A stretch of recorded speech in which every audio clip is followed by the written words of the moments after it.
جی جناب عزیر صاحب، آپ نے جو پوچھا ہے کہ پارچے میں میرا سب سے پسندیدہ مضمون کون سا ہے، تو میں وہ روایتی جواب نہیں دوں گا کہ جی بچے تو سارے ہی اچھے لگتے ہیں وغیرہ وغیرہ۔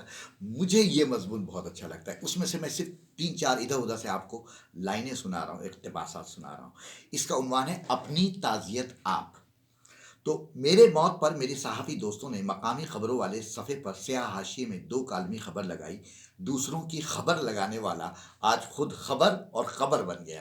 ایک نے متن میں لکھا: مرحوم نے اپنے پیچھے صرف ایک بیوہ، دو خوش خرم بچے، یاہو کی دو، جی میل کی ایک اور ہاٹ میل کے تین اکاؤنٹس، ایک فیس بک اور ٹویٹر اکاؤنٹ اور نیٹ پر اپنی لاتعداد ایسی تصاویر چھوڑیں جسے دیکھ کر محسوس ہوتا تھا کہ وہ زندگی سے بیزار تھے۔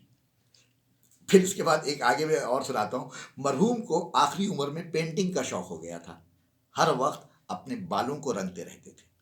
فخریہ کہا کرتے تھے: میرے بالوں نے آخری وقت تک میرا ساتھ دیا ہے، میں ان کا رنگ سفید ہونے نہیں دوں گا۔ مرحوم کی مزاح کی صنف کے لیے بڑی خدمات تھیں، زندگی میں تین بار اپنی بتیسی تبدیل کی۔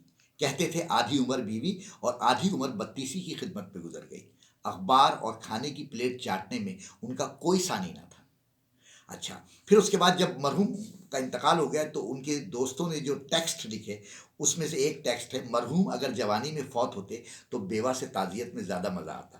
وہ اتنا خود غرض تھا کہ اتنی دیر سے مرا کہ بیوی کی دوسری شادی کا ارمان بھی فوت ہو گیا۔